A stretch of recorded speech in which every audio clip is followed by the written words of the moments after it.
चाटेला।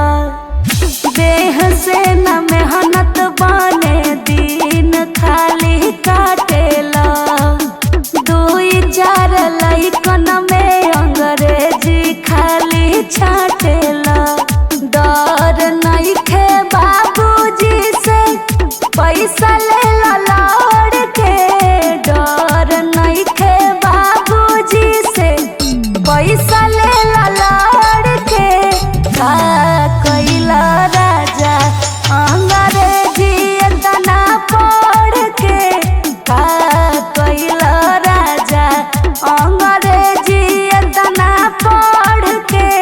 का कइला राजा गोतनी जी के देखिले तो रहिले हर के। नया नया साड़ी पहिनस बोलस बढ़ चढ़ के। गोतनी जी के देखिले तो रहिले हर के। नया नया साड़ी पहिनस बोलस बढ़ चढ़ के। कितना दिन ले साड़ी पहिनत बानी नई हार के।